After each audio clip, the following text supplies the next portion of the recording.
morning. This week's Sunday morning message will be out of the book of Proverbs, chapter 25. These also are Proverbs of Solomon, which the men of Hezekiah, king of Judah, copied. It is the glory of God to conceal a matter, but the glory of kings is to search out a matter. Conceal, search out. Man always feels the need to find out. God never does, as he already knows. Accepting God's glory includes accepting that he is far greater and higher than any created being. As the heavens for height and the earth for depth, so the heart of kings is unsearchable. Take away the dross from silver, and it will go to the silversmith for jewelry. Take away the wicked from before the king, and his throne will be established in righteousness. Do not exalt yourself in the presence of the king, and do not stand in the place of the great. For it is better that he say to you, "Come up here," than that you should be put lower in the presence of the prince, whom your eyes have seen.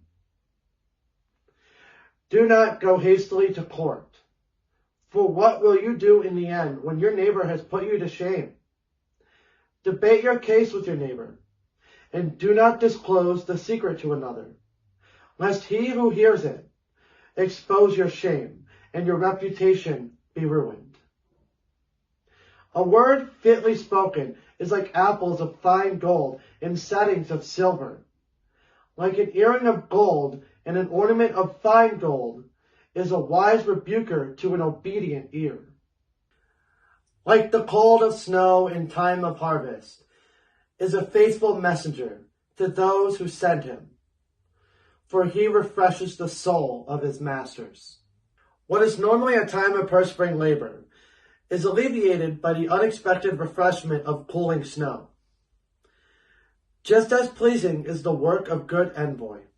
Whoever falsely boasts of giving is like clouds in wind without rain. By long forbearance a ruler is persuaded, and a gentle tongue breaks a bone. Have you found honey? Eat only as much as you need, lest you be filled with it and vomit. There is such a thing as too much, even of something good. Moderation is the key to appropriate enjoyment of those things which God provides for our legitimate enjoyment. Seldom set your foot in your neighbor's house, lest he become weary of you and hate you. A man who bears false witness against his neighbor is like a club, a sword, and a sharp arrow. Confidence in an unfaithful man in time of trouble is like a bad tooth and a foot out of joint. The comparisons made here point out the frequent suddenness of betrayal. A rotten tooth might seem fine, only to cause sudden pain and misery. A foot that slips refers to something unsure, unreliable, unbalanced. In an instant, disaster can strike, and what was supposed to provide support instead causes harm. Putting trust in liars and crooks is exceedingly dangerous. The comparisons made here point out the frequent suddenness of betrayal. A rotten tooth might seem fine, only to cause sudden pain and misery. A foot that slips refers to something unsure, unreliable, unbalanced. In an instant, disaster can strike, and what was supposed to provide support instead causes harm. Putting trust in liars and crooks is exceedingly dangerous. Like one who takes away a garment in cold weather, and like vinegar on soda, is one who sings songs to a heavy heart. The jarring inappropriateness of these two similes shows the same kind of thinking as, to everything there is a time. Ecclesiastes chapter 3 verse 1. The protest is against which is unsuitable in bad taste. If your enemy is hungry, give him bread to eat. And if he is thirsty, give him water to drink. For so you will heap coals of fire on his head, and the Lord will reward you. The north wind brings forth rain, and a backbiting tongue, an angry countenance. It is better to dwell in a corner of a housetop than in a house shared with a contentious woman. The corner of a housetop is not a great place to live, It is small, confined, and exposed to the elements because it is on the roof. Yet in some circumstances, the corner of a housetop is a better place to live. To have the whole house, but live in constant conflict with a contentious woman is misery. The same principle would be true of the contentious man. One would be better off in a humbler living situation and have peace in the home. For emphasis, this proverb is repeated from Proverbs chapter 21, verse 9. As cold water to a weary soul, so is good news from a far country. A righteous man who falters before the wicked is like a murky spring and a polluted well. A righteous man who falters.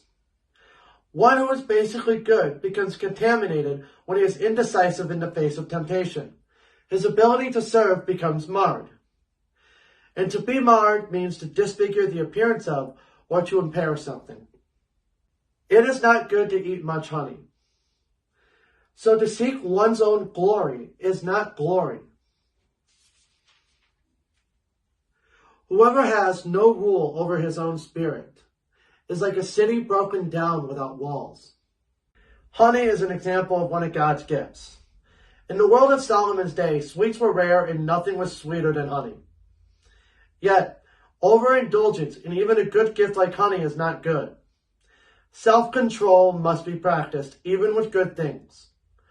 Glory can be a good thing, and it is part of God's promise to the believer. Romans chapter 8, verse 18. Yet to seek one's own glory is not good. It is not glory at all. We should seek God's glory and not worry about our own glory. There are many who have so little self-control that it can be said that they have no rule over their own spirit. The world, the flesh, or the devil rule over such people, and not the spirit of self-control that is part of the fruit of the Spirit. Galatians chapter 5, verses 22 to 23. A city broken down, a city without walls, has no defense and is vulnerable to every attack. It has no security, stability, and could protect nothing really valuable. This shows some of the terrible cost of having no rule over one's own spirit. Thank you for watching. Next week we'll be continuing out of the book of Proverbs with chapter 26. God bless.